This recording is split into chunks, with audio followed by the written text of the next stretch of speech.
Boa tarde, pessoal, tudo bem? Eu e o Irã estamos aqui hoje com a doutora Isabela Pedersoli, graduada na PUC Coração Eucarístico também. Pedi licença aqui para eu ler um pouco. Graduando em Direitos LGBT, QIAP+, conselheira excepcional da OAB Minas Gerais, pós-graduada em Advocacia Criminal pela Escola Superior de Advocacia de OAB, presidente da Comissão de Enfrentamento à Violência contra a Mulher da OAB de Minas Gerais, que inclusive tem um link com o tema do nosso trabalho, né, da matéria de Teoria da Constituição, que é Constitucionalismo na Perspectiva Feminina. E, por fim, fundadora... Eu vou revisar porque eu fui presidente da comissão, fui conselheira, e agora eu estou diretora de políticas para as mulheres da cidade. Ah, tá, ótimo. E foi fundadora do projeto Direito das Minas, direcionado à advocacia para mulheres em situação de violência e vulnerabilidade. Correto? Você também já foi candidata a vereadora, não foi, Isabela? Foi, ano passado. O ato mais corajoso. O segundo mais corajoso. Não, o primeiro mais corajoso. O segundo foi assumir agora a diretoria de políticas para as mulheres. Você quer falar um pouquinho de você, de como você sentiu a necessidade de trabalhar com essa área? Foi, na verdade, foi desde a faculdade, foi enquanto eu estava estudando, igual vocês. Eu sempre me incomodou muito, assim, a diferença como homens e mulheres tinham papéis estabelecidos na sociedade, como que a vida social de cada um mudava muito na sociedade, e o quanto eu, enquanto uma menina estudante de Direito da PUC Coração Eucarístico, passava por alguns percalços que hoje a gente reconhece particularmente como violências, né? Violência urbana, por exemplo, assim, transporte público, né? Assédios, importunação sexual. Na época se falava muito que era assédio, hoje a gente tem um tipo penal da importunação sexual. Como que eu passava por muito mais dificuldades do que um colega homem, por exemplo. Então, sempre me revoltando com essa realidade. Acabou que na própria faculdade eu conheci um movimento de mulheres, né? As mulheres, grupo de mulheres, né? O movimento feminista, fiz um TCC dentro da PUC também a respeito disso. E aí, logo depois que me formei, né, a gente fala que a advocacia tem que ter uma função social, né? Tem a função social, a gente deve ganhar dinheiro, crescer, prestar concurso, exercer advocacia para quem quiser, mas a gente deve servir a sociedade também, né? Com o nosso conhecimento, a gente teve a oportunidade que a maioria das pessoas na sociedade não tem. Então, aí daí que eu criei o projeto de Direito das Minas, aí a gente dava orientação jurídica gratuita, ajudava as mulheres que não conseguiam pagar por advogados, e já comecei iniciando na advocacia criminal, desde sempre, desde formada. Mais para frente eu consegui especializar, deixando a advocacia mais restrita, dentro da advocacia criminal, ficar somente na violência contra as mulheres, violência doméstica, violência de gênero. E aí foi isso, foi realmente escutando o coração e percebendo que eu tinha uma causa para lutar e que eu poderia conciliar a minha profissão de advogada com essa causa que sempre me incomodou, que sempre me revoltou na sociedade. Sim. Entendi, muito interessante. É uma realidade realmente muito forte, né? Muito presente, mas por causa de pessoas como a doutora, a gente luta sempre pelo alcançar lá, né? Algum dia essa melhoria, essa equidade, né? Verdade. Tá. Atualmente, você acha que existem lacunas na Constituição de 88 quando se trata de direitos de mulheres? Olha, eu acredito que, considerando que a Constituição de 88, a construção, ao que existe ali dentro, né, que faz a referência às mulheres, por exemplo, homens e mulheres são iguais perante a lei, a gente considera que houve um movimento de mulheres que lutou muito para que houvesse esse preenchimento ali, para que as mulheres fossem lembradas, né, gente? Eu acredito que na Constituição talvez não exista essa falha. Eu sim, não tem essa percepção de que faltou algo estar ali realmente. O que falta é fazer com que a Constituição seja verdadeiramente cumprida na sociedade, né? Então, a gente tem o princípio da igualdade, a gente tem a questão da dignidade da pessoa humana, e o que a gente vê, de fato, é que a gente acaba vivendo num mundo que não foi feito para as mulheres. a violência na rua, a baixíssima participação política, a questão da licença maternidade, por exemplo. A gente considera que os corpos são diferentes, fisiologicamente diferentes, né?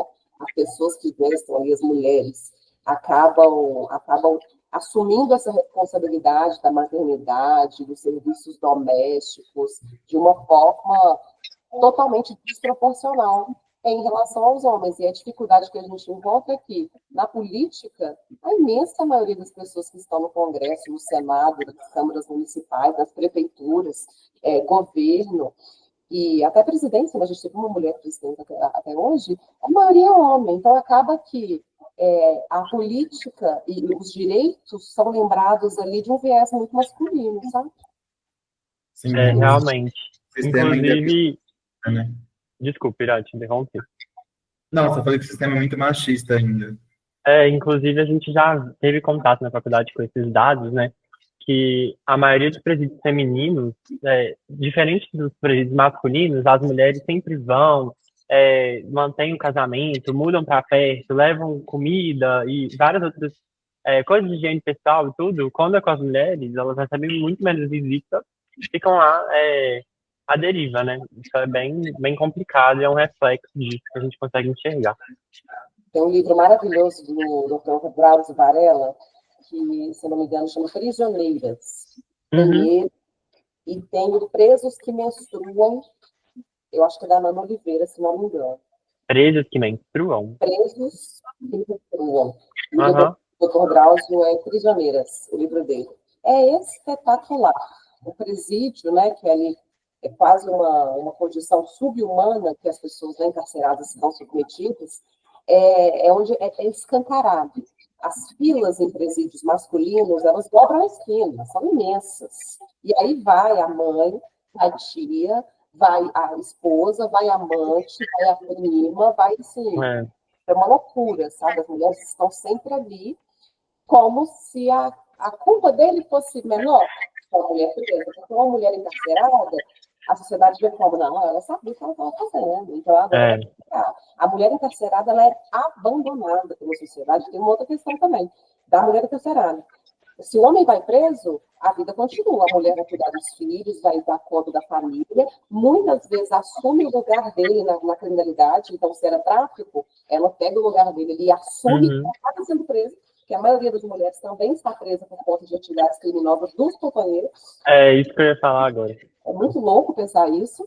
E aí, se a mulher vai presa, vamos supor que tem 5 filhos ali. Vai um para casar avó no interior, o outro maior fica na rua, o outro fica com a vizinha. A família desestrutura completamente, sabe? É muito interessante ver. E Drauzio, inclusive, acho que pergunta no livro para alguém por que não tem cela para atividades íntimas no presídio feminino. E aí a resposta que ele recebe é que não tem procura. Não tem demanda para isso. As mulheres não são procuradas, as mulheres são abandonadas. Se as mulheres são abandonadas até num leito de morte, com câncer, por exemplo, a mulher não vai ser abandonada no presídio. Verdade. É muito, muito triste, né? Inclusive, a gente viu que sobre direitos LGBT e tudo, a gente queria... A próxima pergunta era até sobre isso. Deixa eu só localizar aqui, porque eu perdi a pergunta, rapidinho. Isso é muito interessante estudar a questão prisional das mulheres. Tem até documentário do Drauzio Varela, e eu já vi também que tinha umas mulheres trans nesse documentário. E era sobre isso a pergunta, que é... Nossa, gente, cadê a pergunta? Só um minutinho. Aqui, ó. A Constituição brasileira protege igualmente todas as mulheres, independente de raça, classe social e orientação sexual, né? Ou do gênero da mulher? Isso a gente pode ter certeza que não. Não, até porque ela é de 1988, né? Então de lá para cá muita coisa muda, né? Enfim, os termos. Mas o que a gente pode até observar na legislação federal, observem depois, os últimos crimes contra a mulher que foram aprovados, que foram sancionados e que hoje constam no nosso Código Penal, por exemplo, uma batalha que existia na Câmara, no Senado em relação a isso, é o uso da palavra gênero. Porque vocês vão observar, crime de perseguição, de violência psicológica, eu não vou lembrar agora, acho que a própria importunação sexual, por exemplo, as brigas que aconteciam era para trocar a palavra gênero por sexo. Feminicídio, por exemplo, se eu não me engano, está lá, sexo feminino. Para quê? Para embarrear as mulheres trans, entendeu? Para desconsiderar que as mulheres trans também são mulheres. Então, eles fazem questão, a nossa bancada aí, religiosa, fundamentalista, enfim, eles pregam muito nessa palavra gênero, sabe? Porque quando a gente fala gênero feminino, esse crime aqui, não pode ser vítima desse crime aqui. Todas as pessoas de gênero feminino. Eles trocam, entrando em questão de, né, enfrentar, assim, de bolar batalhas e discussões infinitas por conta da palavra gênero, para trocar por sexo e aí definir a mulher, pessoa, a sua genitália. Então, o que interessa é o que está na genitália para eles. Se nasceu com vulva, ok, aí é mulher. Agora, uma mulher trans jamais é considerada mulher. Então, assim, fica realmente uma lacuna, algo que deveria ali ser ditado pela Constituição Federal, sim, para a gente embasar, né, as leis abaixo da nossa Constituição com esse lembrete, sabe? Realmente faltou. E isso a gente vê isso, os tipos penais premiados de atuação, por exemplo, sendo embarreirados dessa forma. Tira a palavra gênero para excluir propositalmente as mulheres trans. Sim. E quanto à questão das mulheres negras? Do Queira? Das mulheres negras. Ah, tá. A gente observa as vulnerabilidades, gente, e a situação piora cada vez mais, sabe? Uma mulher branca, ela é considerada um pouco mais ser humano do que uma mulher preta, por exemplo. Sim, e além de sofrer com as consequências da misoginia, do machismo, do patriarcado, ela vai sofrer a questão racial. Então, sem sombra de dúvidas, eu, enquanto mulher branca, vou ter muito mais oportunidade e acesso do que uma advogada negra, por exemplo, do que uma advogada indígena, quilombola, né? Então, quando a gente fala em mulher, a gente sempre tem que considerar que mulher são várias, né? As mulheridades são muitas. Tem a mulher idosa, tem a mulher com deficiência, tem a mulher grávida. Aqui, por exemplo, agora falando do meu lugar de gestora de políticas públicas para as mulheres, eu não posso estar aqui num lugar considerando que mulheres são as estudantes apenas de direito, as advogadas, por exemplo, que tiveram acesso à educação, que tiveram oportunidade, que sabem ler e escrever, que não estão em territórios violentos, porque as mulheres de periferia que estão em territórios violentos, por exemplo, que é a maioria de mulheres negras e mulheres pretas, será que elas têm os seus direitos respeitados? A mulher dessas, por exemplo, em situação de violência doméstica, muitas vezes ela é impedida pelo tráfico, que toma conta da região, de acionar a polícia. E muitas vezes elas nem conhecem os direitos, né? Elas... Não, às vezes nem conhecem. Tem uma pesquisa que fala que a grande maioria das mulheres brasileiras desconhecem a Lei Maria da Penha. Assim, às vezes sabe que existe, mas o que está ali de fato? Como é que ela pode te proteger? Quais são as formas de violência que está prevista na lei?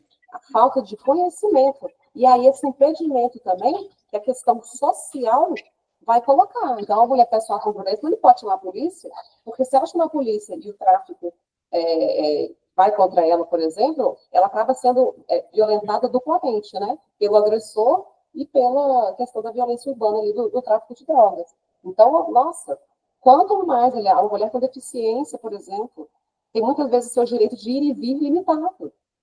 Eu fui no cinema com uma amiga que usa cadeira de roda, que sobreviveu a uma tentativa de feminicídio, que ela, como ela não mexe, né, nem as mãos nem os pés, ela é tetraplégica, ela precisa de alguém para empurrar a cadeira. E aí ela foi esquecida no metrô, por exemplo.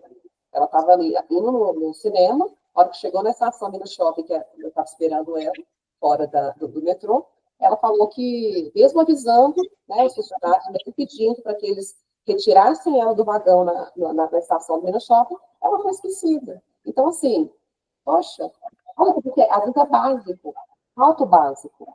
Para as mulheres de periferia, para as mulheres pretas, muitas vezes tem ali a questão do machismo, mas tem a questão do básico, gente. A pessoa não tem moradia, a pessoa não tem alimentação, a pessoa não tem acesso à educação.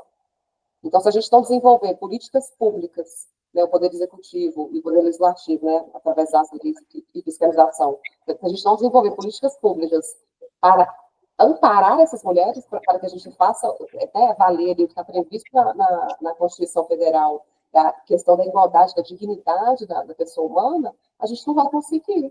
Aí fica essa desproporcionalidade entre os sujeitos, né, na sociedade. E como que você acha que o governo devia, se o governo devia fazer alguma coisa para as mulheres terem conhecimento que elas têm esses direitos? Como que você acha que Olha, deve ser primeira feito? coisa, né? Vamos considerar aqui Belo Horizonte, por exemplo, e falando de violência de novo, que estamos na área de atuação. A nossa delegacia da mulher, graças a Deus, temos uma delegacia da mulher que funciona 24 horas. Sim, Aí a gente vai pensar, por exemplo, imagina a mulher que está lá na zona rural, gente, que não teve acesso à educação, que não tem carteira de motorista, que está ali presa, às vezes tem um carrinho ali, mas é o marido que sabe dirigir, ela nunca soube, ela trabalha na roça e pronto.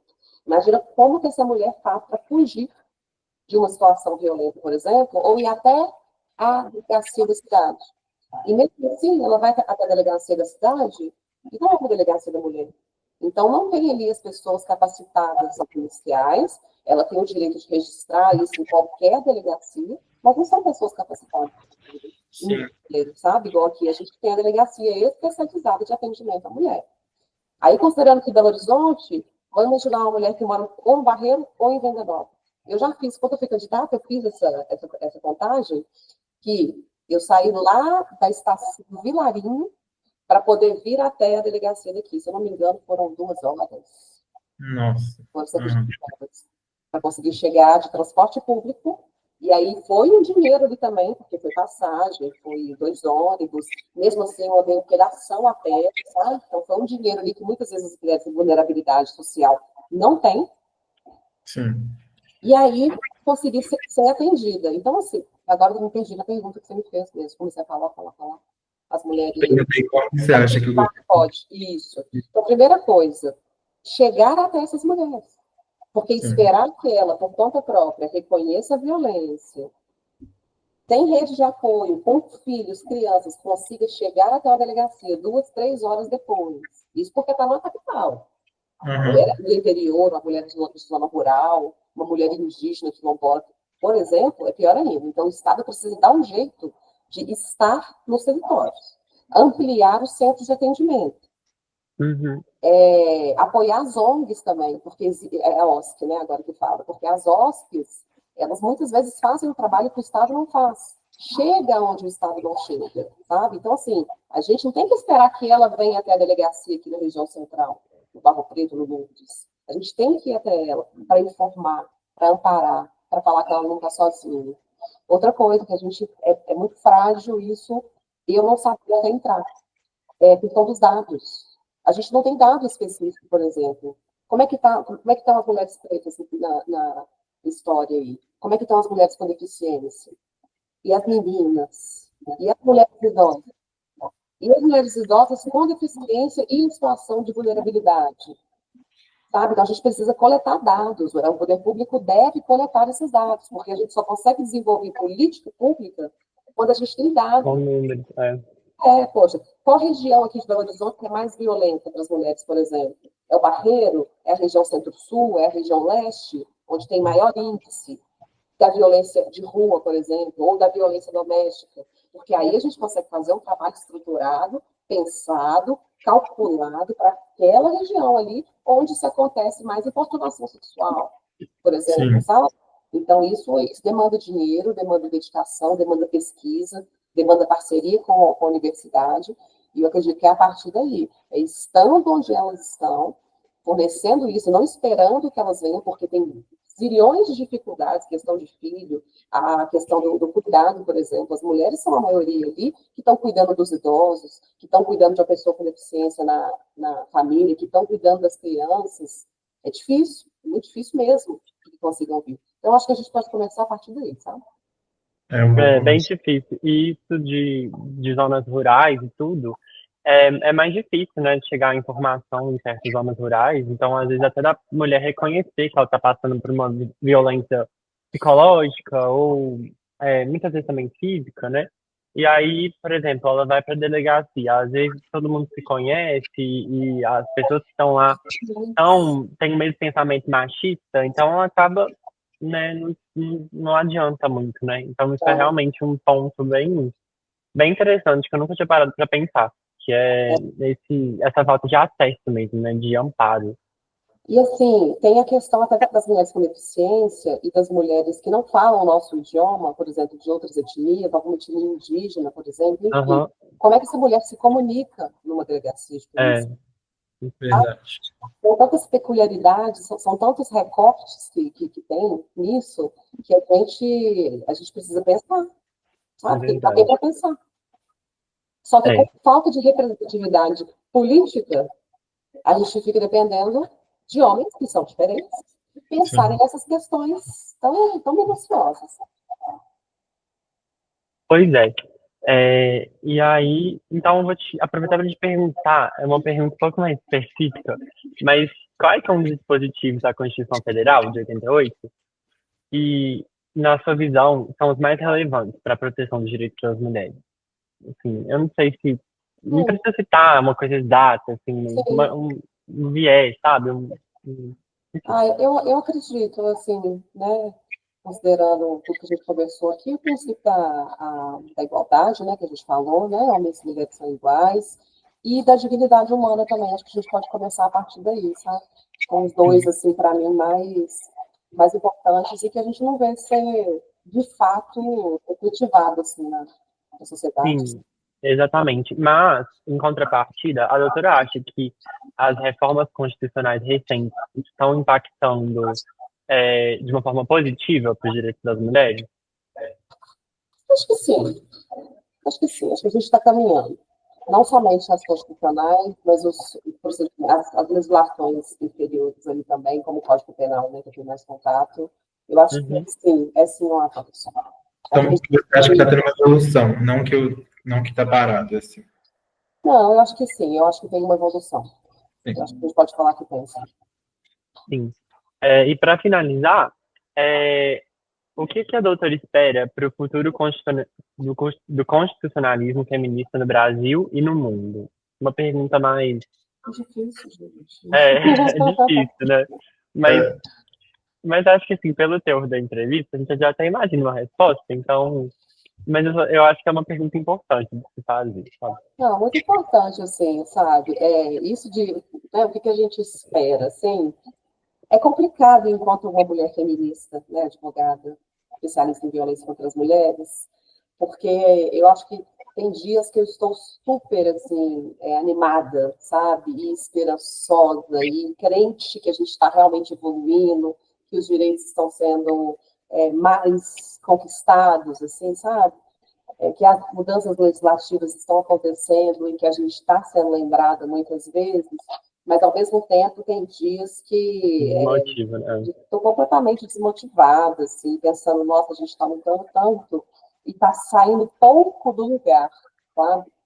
Eu acho que isso a gente precisa lembrar, que assim, né, acho que terão dias bons, terão dias não tão bons assim, mas o que a gente não pode deixar de falar, isso eu falo assim, ano que vem faz 10 anos que eu me formei, o que já mudou de lá para cá, principalmente na legislação penal, é muita coisa. Quando eu fiz o meu TCC foi sobre assédios de rua, a gente ainda usava essa palavra, assédios de rua.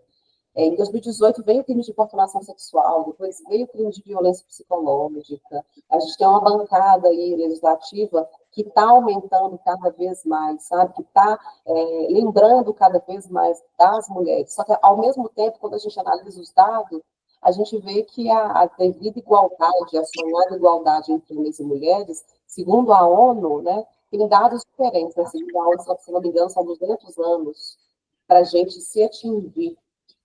E aí, quando a gente analisa dados de países extremamente desenvolvidos, por exemplo, sei lá, um país né, da Europa, assim, que é considerado super evoluído e que tem um índice muito pequeno de violência contra a mulher, a gente vê que naquele país a igualdade entre os gêneros ela é de fato, mais, assim, eficaz naquele país, sabe? Então, por exemplo, é pau a pau de participação política, é pau a pau de oportunidades, de garantia de direitos. Então, assim, tudo de fato vai depender, essa construção e a antecipação desse prazo, de 200 anos, só vai acontecer de verdade quando a gente conseguir, mesmo que as mulheres estejam em patamar iguais ao dos homens. Isso no ambiente de trabalho, no ambiente político, nas ruas, sabe? Nas instituições, no espaço do poder, na própria advocacia. Ah, mulheres são a maioria dos estudantes de direito, a maioria que formam, por exemplo. Mas tem quantas chefes, assim, donas de escritório, só autoritárias? As mulheres são a maioria na base, como associadas, por exemplo, como funcionários de escritório. Mas quem domina os maiores escritórios do país, por exemplo, quantas mulheres tem ali? Pouquíssimas, sabe? Então, de fato, assim, eu acredito, eu tenho boas perspectivas, eu tenho esperança na mudança, eu acredito que a gente pode conseguir antecipar esse prazo, mas só assim no campo das ideias, só nas mudanças legislativas, eu acho que vai ser difícil. A gente precisa conseguir efetivar, assim, de verdade, a participação das mulheres nos espaços, sabe? No ensino, nós somos minoria, no Ministério Público nós somos minoria, a gente é minoria em todos os órgãos, sabe? Principalmente, assim, de poder, de decisão. Então, assim, somos maioria na sociedade, mas somos minoria nesses espaços ainda. E aí eu acredito que a mudança só vai acontecer quando a gente estiver pau a pau com os homens tomando decisões. Porque, infelizmente, a hora que pega para acabar, eu acho que se você não gesta, se você não tem que abandonar a sua carreira para cuidar de uma criança, se você tem que optar, ou eu dedico a minha carreira, ou eu vou ser mãe. Se a gente não considerar isso na hora de tomar as decisões, de estar ali discutindo, né, e efetivando os direitos, a gente não vai conseguir melhorar esse caso, não. É um problema estrutural, né? Tipo assim, tá bem enraizado, assim, né? E precisa mexer em muitas coisas, né? Pra ter uma melhora. No Mas, Senado não tinha banheiro, gente. é, Não tinha banheiro feminino no Senado. até Até tinha 2014, né? Do 18, não sei, era alguma coisa do tipo. recente, super recente. Quer dizer, esse espaço Foi não é pra chocante. gente, isso aqui é pra É. homem. Mulher é muito emocional, mulher não é, sabe, vai cuidar de criança, papel sexual da mulher que faz. Isso do cuidado, inclusive até a minha redação, que eu fiz no Enem, a nossa, né, Ira? Era sobre eu não lembro exatamente o tema, mas era sobre isso. O cuidado é geralmente atribuído só à mulher. Seja a idosos ou crianças PCD, ou até os próprios filhos mesmo, né? Mas o viés desse Enem era mais pessoas que necessitam de cuidados, e que geralmente isso era atribuído às mulheres. E aí nem sempre elas recebem um auxílio e elas têm que dar conta de tudo, né? De fazer uma renda e de cuidar, e é bem complicado, né? Então, assim, são várias situações e como a doutora mesmo disse, são várias especificidades tão complexo, né? Que às vezes dá uma desmotivada mesmo, mas eu acho que é sempre bom ficar otimista, né? Assim, aí aos poucos e conquistando tudo, né? Vamos tentar ser otimista, porque assim, se não tiver também, a gente vai desistir e aceitar como tá, sabe? A gente tem que É, continuar lutando e atingindo esses espaços, alcançando esses espaços, porque a gente precisa inspirar as meninas que estão vindo, né? Então, assim, quando você olha uma deputada, quando você olha uma aham, senadora, quando você olha uma presidenta da República, você pensa, poxa, se ela conseguiu, eu também posso chegar ali. sim, Senão a gente vai sempre acreditar que os espaços não foram feitos para a gente.